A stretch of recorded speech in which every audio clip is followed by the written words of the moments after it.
Le dernier livre de la Bible, l'Apocalypse, chapitre 6, décrit l'ouverture d'un ancien rouleau scellé de 7 sceaux. Lorsque l'agneau brise le premier sceau, une scène est révélée qui, depuis des générations, suscite des débats parmi les érudits, les théologiens et les fidèles. Apparaît alors un cavalier, monté sur un majestueux cheval blanc, tenant un arc dépourvu de flèches. Il reçoit une couronne et part en conquérant invincible, déterminé à vaincre et à continuer de triompher. Mais qui serait ce cavalier énigmatique? Serait-il une personnification de la domination terrestre, la première étape vers l'arrivée de l'Antéchrist, ou peut-être une anticipation symbolique du Christ lui-même avant le jugement final? Cette prophétie, entourée de mystères depuis des millénaires, présente un cheval blanc avançant entre l'espérance et la tragédie, soulevant une question troublante. Au milieu du contexte mondial turbulent d'aujourd'hui, assistons-nous déjà à sa manifestation? Le 6e chapitre de l'Apocalypse représente un point de bascule dans la narration prophétique. Jusqu'à ce moment, Jean avait été transporté au ciel, où il a contemplé la majesté du trône de Dieu, entouré d'êtres vivants, d'anciens couronnés et d'une mer de verre, tous témoignant de la souveraineté éternelle du Très-Haut. Dans ce cadre grandiose, un détail attire l'attention. Dans la main droite de celui qui est assis sur le trône se trouve un livre scellé de 7 sceaux. Ce livre n'est pas un simple symbole, mais le document le plus solennel de l'existence, représentant le plan parfait de Dieu pour restaurer la création, appliquer la justice sur les nations, juger les impies et établir le règne éternel du Messie. Sur le plan spirituel, il s'agit du testament divin, scellé d'une autorité céleste, qui ne peut être ouvert que par celui qui en est digne, et ce digne, c'est l'agneau lui-même, Jésus-Christ. Au chapitre 5, nous voyons l'agneau prendre le livre, et tout le ciel se remplit de louanges, car le moment est venu de réaliser le plan éternel. C'est à cet instant, le parchemin en main, que l'agneau commence à rompre les sceaux, un à un, et ainsi débute le chapitre 6 de l'Apocalypse, le commencement des jugements qui viendront sur la terre. Avant d'aller plus loin, il est important de se rappeler comment Jésus lui-même, en Apocalypse 1,19, a organisé le livre. « Écris les choses que tu as vues, celles qui sont et celles qui doivent arriver après elles. » Par cette orientation, le Christ offre la clé pour interpréter l'Apocalypse. Les choses que tu as vues se réfèrent à la vision glorieuse du Christ au chapitre 1. Celles qui englobent les chapitres 2 et 3, qui traitent des conditions spirituelles des 7 églises d'Asie, églises réelles et aussi types spirituels ayant existé tout au long de l'histoire de l'Église. Et les choses qui arriveront après commencent au chapitre 4, lorsque Jean entend une voix céleste dire « Monte ici, et je te montrerai ce qui doit arriver après ces choses. » Ainsi, l'Apocalypse 6 ne traite pas du passé, ni du temps des premières églises, ni d'événements déjà accomplis. Il se réfère clairement à des événements futurs, aux jugements qui viendront sur le monde à la fin des temps. Jean décrit ce qui se produira après la période de l'Église, lors du déroulement de la grande tribulation. Dans ce contexte, le chapitre 6 commence avec l'ouverture du premier sceau, et ce qui surprend n'est pas seulement le jugement qui s'ensuit, mais la manière dont tout commence. Le verset 1 du chapitre 6 dit « Je vis lorsque l'agneau ouvrit l'un des sceaux, et j'entendis l'un des 4 êtres vivants dire d'une voix de tonnerre « Viens et vois ». Jean n'est pas sur terre, il a été transporté en esprit au ciel au chapitre 4, et là il contemple la gloire de Dieu, le trône éternel et toute la scène céleste. Il est au centre de l'univers spirituel, entouré des 4 êtres vivants, des 24 anciens et de myriades d'anges qui adorent le Créateur. Là, il voit aussi l'agneau, le seul digne d'ouvrir le livre scellé de 7 sceaux. Au chapitre 5, il est même rapporté qu'en voyant le livre scellé, Jean a pleuré intensément. Pourquoi? Personne n'était capable de l'ouvrir. Personne n'avait assez de mérite. Ni ange, ni prophète, ni patriarche. Personne au ciel ou sur la terre ne possédait l'autorité légale, spirituelle ou la perfection morale pour rompre ces sceaux. Les pleurs de Jean représentent le cri de toute la création, qui aspire à la rédemption, mais semble prisonnière d'une histoire sans justice ni solution. Tout le ciel retient son souffle, car le livre reste fermé et l'histoire sans dénouement, jusqu'à ce qu'un des anciens dise à Jean « Ne pleure pas. Voici le lion de la tribu de Juda, le rejeton de David, a vaincu pour ouvrir le livre et ses 7 sceaux. » Quand Jean s'attend à voir un lion, il aperçoit un agneau comme immolé, car seul celui qui a versé son sang pour la terre peut lui rendre justice. Celui qui exécute le jugement est le même qui a déjà offert la rédemption. L'agneau ne sauve pas seulement, il gouverne aussi, et maintenant, au chapitre 6, c'est le moment d'appliquer la justice. Ce n'est plus le temps d'intercéder, mais d'agir. Je vis lorsque l'agneau ouvrit l'un des sceaux. L'agneau brise le premier des 7 sceaux. Chaque sceau représente une étape, un aspect du jugement final, et ce moment marque le début visible de la grande tribulation. Il ne s'agit pas d'un événement symbolique dans le cœur des fidèles, mais d'un événement réel, prophétique, historique et futur. L'ouverture de chaque sceau déclenche un jugement concret sur l'humanité qui a rejeté la vérité. Et c'est à ce moment que Jean, encore au ciel, entend une voix impressionnante. J'entendis l'un des 4 êtres vivants dire d'une voix de tonnerre « Viens et vois ». Les 4 êtres vivants sont des créatures puissantes qui symbolisent la totalité de la création adorant Dieu. Ils entourent le trône, jour et nuit, proclamant « Saint, Saint, Saint est le Seigneur Dieu Tout-Puissant ». Maintenant, l'un d'eux parle d'une voix de tonnerre. Ce n'est pas un murmure, ni une décision banale, mais un ordre solennel, chargé d'autorité et de jugement, viens et vois. C'est un appel direct à Jean pour qu'il assiste à ce qui va se passer, mais aussi un ordre prophétique, comme si le ciel lui-même disait « Observe, consigne, témoigne, car ce que tu vas voir changera l'histoire du monde. » Du ciel, Jean voit l'agneau ouvrir le sceau. Le jugement n'est pas accidentel. Il n'est pas l'œuvre de Satan, ni une simple réaction naturelle. Il s'agit du plan souverain de Dieu, exécuté par les mains du Rédempteur. Ce qui va arriver n'est pas le fruit du chaos, mais le déroulement de la justice divine. Le jugement qui commence vient directement du ciel, et la première chose que j'en vois est l'apparition du premier cavalier. Avant d'analyser le cavalier, il est essentiel de comprendre le contexte pour interpréter correctement la vision. Jean est au ciel, pas sur la terre. Le jugement est ordonné depuis le trône, pas depuis l'enfer. C'est l'agneau qui l'initie, pas un animal quelconque. C'est l'un des 4 êtres vivants qui convoque, pas une voix humaine. Et la voix retentit comme un tonnerre, car le message est effrayant. Ce n'est pas une vision mystique sans but, mais le début de l'accomplissement de toutes les prophéties.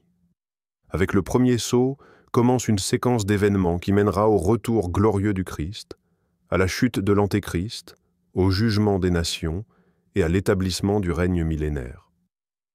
Le verset initial est donc plus qu'une introduction. C'est une porte ouverte dans le ciel pour que le jugement se répande sur la terre. Maintenant que nous comprenons ce que Jean voit, entend et témoigne, nous sommes prêts à analyser le verset qui décrit l'action du premier cavalier. Et je regardai, et voici un cheval blanc, et celui qui le montait avait un arc. Une couronne lui fut donnée, et il partit en vainqueur et pour vaincre. Ce verset inaugure l'impressionnante vision des 4 cavaliers de l'Apocalypse, l'une des scènes les plus marquantes, mystérieuses et en même temps les plus débattues du livre. Le premier sceau est ouvert, et avec lui se déclenche une série d'événements prophétiques qui marqueront le début du jugement divin sur la terre. Ce qui rend ce passage particulièrement intrigant, c'est la figure du premier cavalier. Il apparaît monté sur un cheval blanc, tenant un arc, recevant une couronne, et partant pour conquérir et continuer à conquérir. À première vue, cette image peut suggérer la gloire, la victoire juste et même la rédemption. Cependant, le symbolisme derrière cette figure fait l'objet de discussions depuis des siècles. Avant d'analyser en détail chaque élément, arc, couronne, victoire, il est important de considérer les trois principales interprétations historiques concernant l'identité de ce cavalier, chacune ayant de profondes implications théologiques. La première interprétation voit le Christ comme le cavalier du cheval blanc. Cette lecture, l'une des plus anciennes et respectées au sein du christianisme, identifie le premier cavalier comme une représentation symbolique de Jésus. Cette idée a été particulièrement défendue par des pères de l'Église comme Irénée de Lyon, au IIe siècle, qui soutenait que le cavalier symbolisait le Christ conquérant le monde par la proclamation de l'Évangile.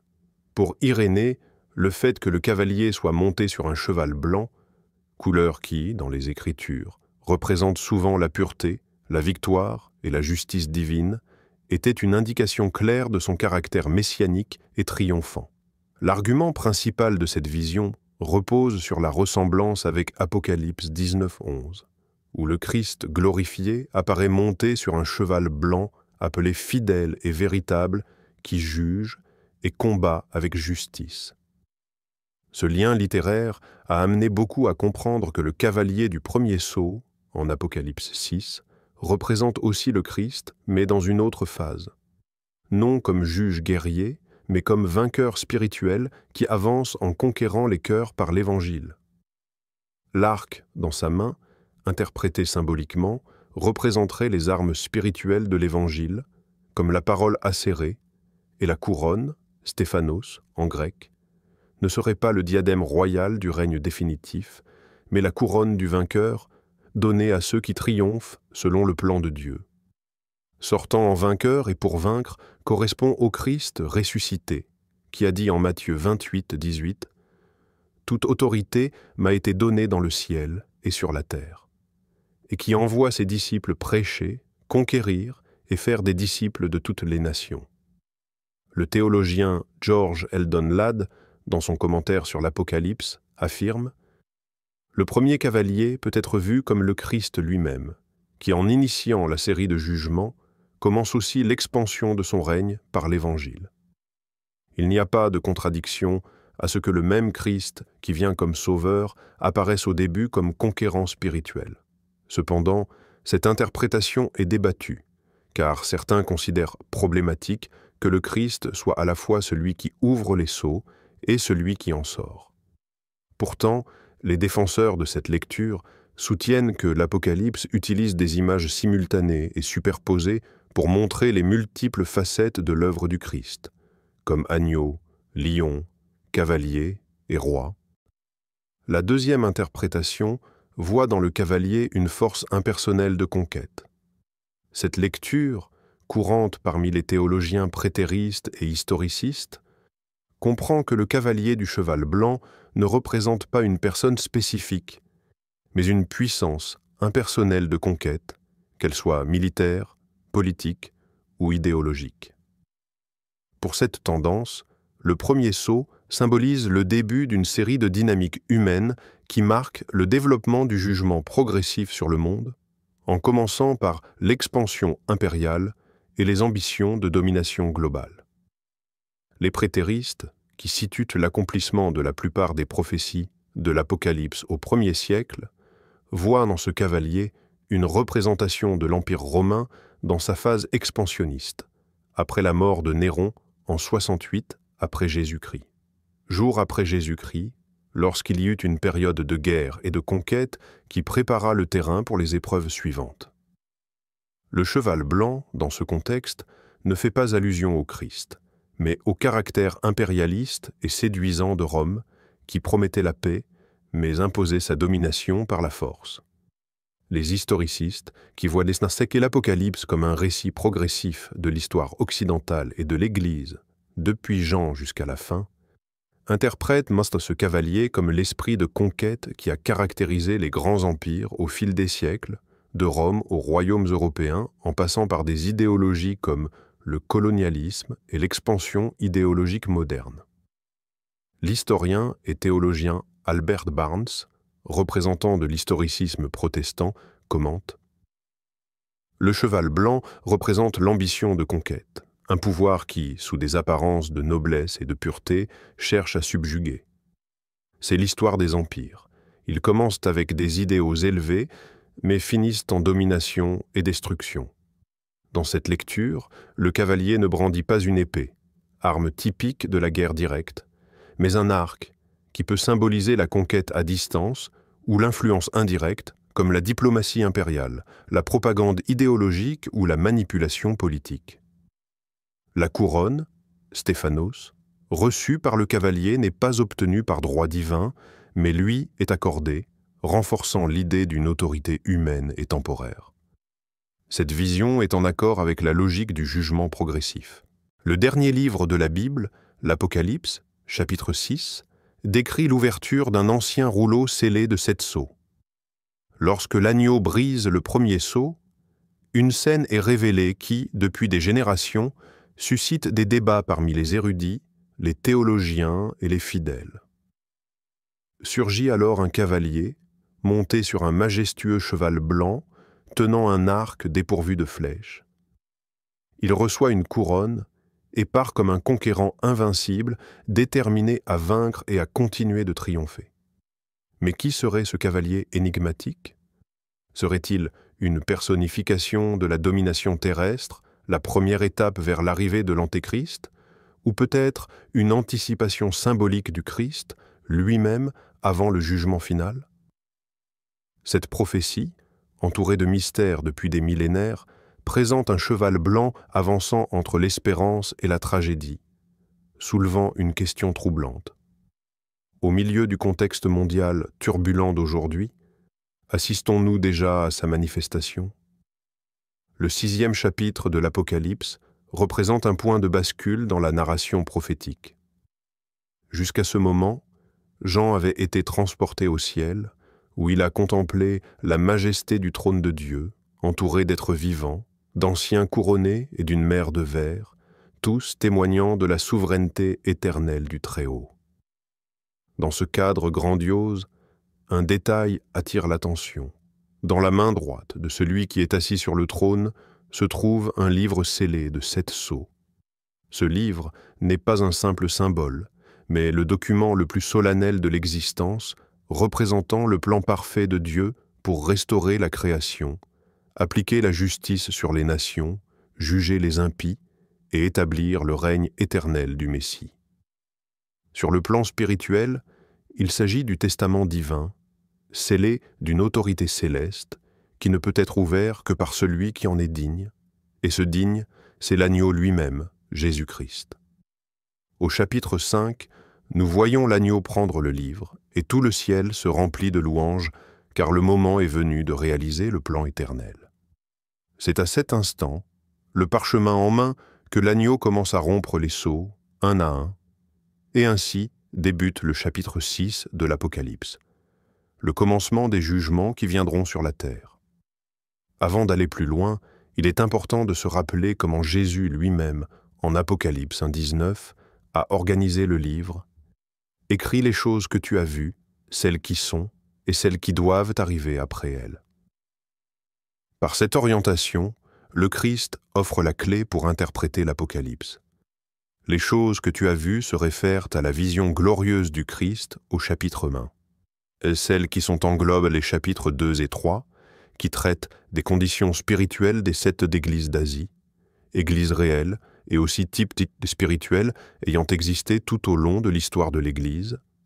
Et les choses qui arriveront après commencent au chapitre 4, lorsque Jean entend une voix céleste dire « Monte ici, et je te montrerai ce qui doit arriver après ces choses. » Ainsi, l'Apocalypse 6 ne traite pas du passé, ni du temps des premières églises, ni d'événements déjà accomplis. Il se réfère clairement à des événements futurs, aux jugements qui viendront sur le monde à la fin des temps.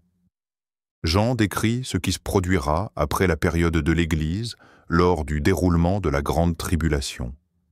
Dans ce contexte, le chapitre 6 commence avec l'ouverture du premier sceau, et ce qui surprend n'est pas seulement le jugement qui s'ensuit, mais la manière dont tout commence. Le verset 1 du chapitre 6 dit « Je vis lorsque l'agneau ouvrit l'un des sceaux, et j'entendis l'un des 4 êtres vivants dire d'une voix de tonnerre « Viens et vois, Jean n'est pas sur terre. Il a été transporté en esprit au ciel au chapitre 4, et là il contemple la gloire de Dieu, le trône éternel et toute la scène céleste. Il est au centre de l'univers spirituel, entouré des 4 êtres vivants, des 24 anciens et de myriades d'anges qui adorent le Créateur. Là, il voit aussi l'agneau, le seul digne d'ouvrir le livre scellé de 7 sceaux. Au chapitre 5, il est rapporté qu'en voyant le livre scellé, Jean a pleuré intensément. Pourquoi? Personne n'était capable de l'ouvrir. Personne n'avait assez de mérite, ni ange, ni prophète, ni patriarche, personne au ciel ou sur la terre ne possédait l'autorité légale, spirituelle ou la perfection morale pour rompre ces sceaux. Les pleurs de Jean représentent le cri de toute la création qui aspire à la rédemption, mais semble prisonnière d'une histoire sans justice ni solution. Tout le ciel retient son souffle, car le livre reste fermé et l'histoire sans dénouement jusqu'à ce qu'un des anciens dise à Jean « Ne pleure pas, voici, le lion de la tribu de Juda, le rejeton de David, a vaincu pour ouvrir le livre et ses 7 sceaux. » Quand Jean s'attend à voir un lion, il aperçoit un agneau comme immolé, car seul celui qui a versé son sang pour la terre peut lui rendre justice. Celui qui exécute le jugement est le même qui a déjà offert la rédemption. L'agneau ne sauve pas seulement, il gouverne aussi, et maintenant, au chapitre 6, c'est le moment d'appliquer la justice. Ce n'est plus le temps d'intercéder, mais d'agir. Je vis lorsque l'agneau ouvrit l'un des sceaux. L'agneau brise le premier des 7 sceaux. Chaque sceau représente une étape, un aspect du jugement final, et ce moment marque le début visible de la grande tribulation. Il ne s'agit pas d'un événement symbolique dans le cœur des fidèles, mais d'un événement réel, prophétique, historique et futur. L'ouverture de chaque sceau déclenche un jugement concret sur l'humanité qui a rejeté la vérité. Et c'est à ce moment que Jean, encore au ciel, entend une voix impressionnante. J'entendis l'un des 4 êtres vivants dire d'une voix de tonnerre « Viens et vois ». Les 4 êtres vivants sont des créatures puissantes qui symbolisent la totalité de la création adorant Dieu. Ils entourent le trône, jour et nuit, proclamant « Saint, Saint, Saint est le Seigneur, Dieu Tout-Puissant ». Maintenant, l'un d'eux parle d'une voix de tonnerre. Ce n'est pas un murmure, ni une décision banale, mais un ordre solennel, chargé d'autorité et de jugement. Viens et vois. C'est un appel direct à Jean pour qu'il assiste à ce qui va se passer, mais aussi un ordre prophétique, comme si le ciel lui-même disait « Observe, consigne, témoigne, car ce que tu vas voir changera l'histoire du monde. » Du ciel, Jean voit l'agneau ouvrir le sceau. Le jugement n'est pas accidentel. Il n'est pas l'œuvre de Satan, ni une simple réaction naturelle. Il s'agit du plan souverain de Dieu exécuté par les mains du Rédempteur. Ce qui va arriver n'est pas le fruit du chaos, mais le déroulement de la justice divine. Le jugement qui commence vient directement du ciel, et la première chose que Jean voit est l'apparition du premier cavalier. Avant d'analyser le cavalier, il est essentiel de comprendre le contexte pour interpréter correctement la vision. Jean est au ciel, pas sur la terre. Le jugement est ordonné depuis le trône, pas depuis l'enfer. C'est l'agneau qui l'initie, pas un animal quelconque. C'est l'un des 4 êtres vivants qui convoque, pas une voix humaine. Et la voix retentit comme un tonnerre, car le message est effrayant. Ce n'est pas une vision mystique sans but, mais le début de l'accomplissement de toutes les prophéties. Avec le premier sceau, commence une séquence d'événements qui mènera au retour glorieux du Christ, à la chute de l'Antéchrist, au jugement des nations et à l'établissement du règne millénaire. Le verset initial est donc plus qu'une introduction. C'est une porte ouverte dans le ciel pour que le jugement se répande sur la terre. Maintenant que nous comprenons ce que Jean voit, entend et témoigne, nous sommes prêts à analyser le verset qui décrit l'action du premier cavalier. « Et je regardai, et voici un cheval blanc, et celui qui le montait avait un arc. Une couronne lui fut donnée, et il partit en vainqueur et pour vaincre. » Ce verset inaugure l'impressionnante vision des 4 cavaliers de l'Apocalypse, l'une des scènes les plus marquantes, mystérieuses et en même temps les plus débattues du livre. Le premier sceau est ouvert, et avec lui se déclenche une série d'événements prophétiques qui marqueront le début du jugement divin sur la terre. Ce qui rend ce passage particulièrement intrigant, c'est la figure du premier cavalier.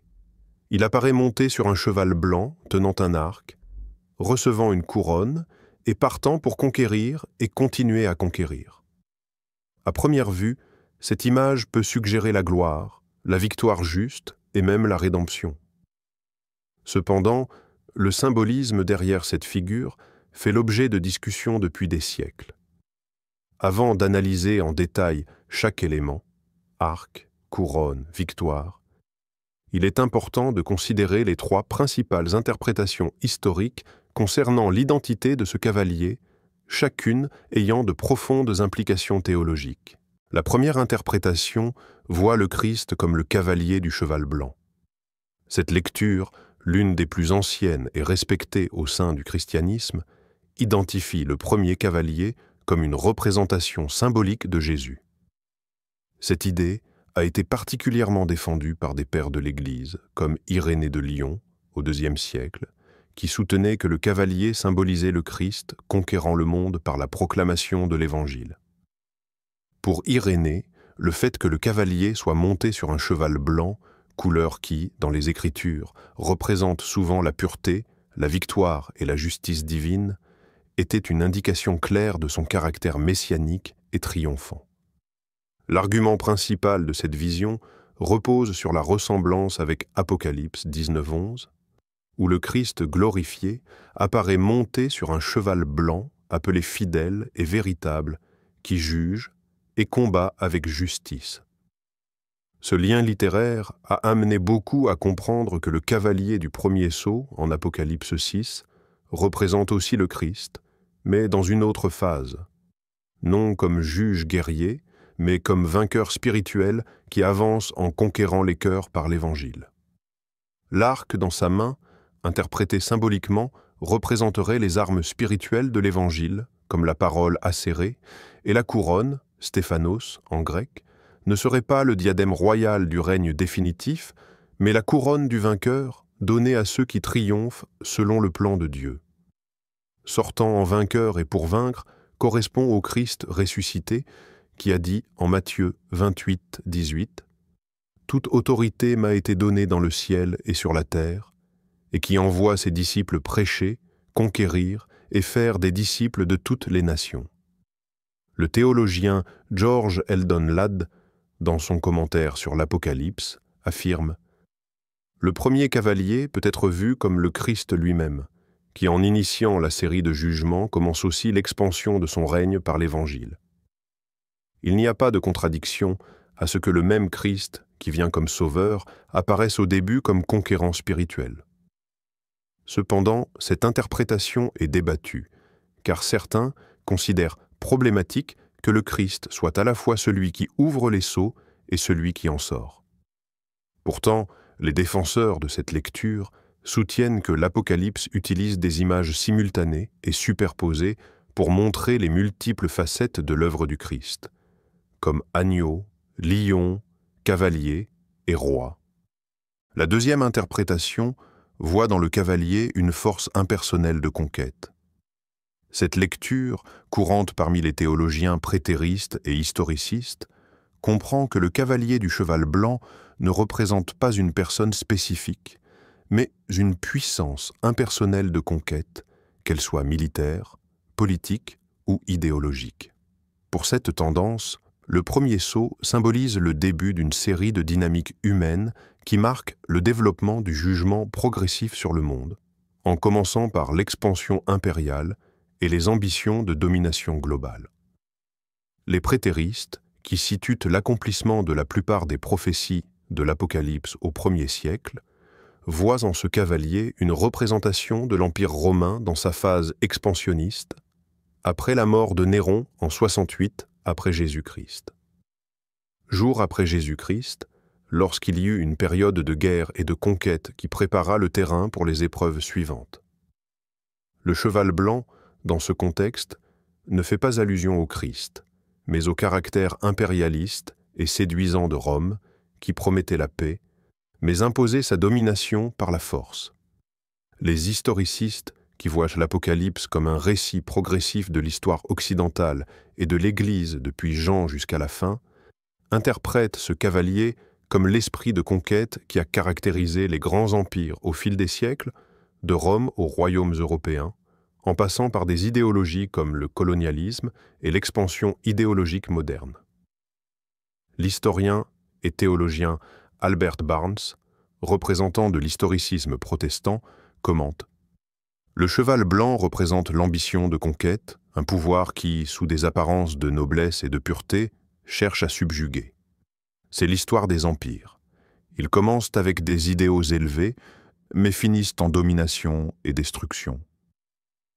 Dans cette lecture, le cavalier ne brandit pas une épée, arme typique de la guerre directe, mais un arc, qui peut symboliser la conquête à distance ou l'influence indirecte, comme la diplomatie impériale, la propagande idéologique ou la manipulation politique. La couronne, Stéphanos, reçue par le cavalier, n'est pas obtenue par droit divin, mais lui est accordé, renforçant l'idée d'une autorité humaine et temporaire. Cette vision est en accord avec la logique du jugement progressif.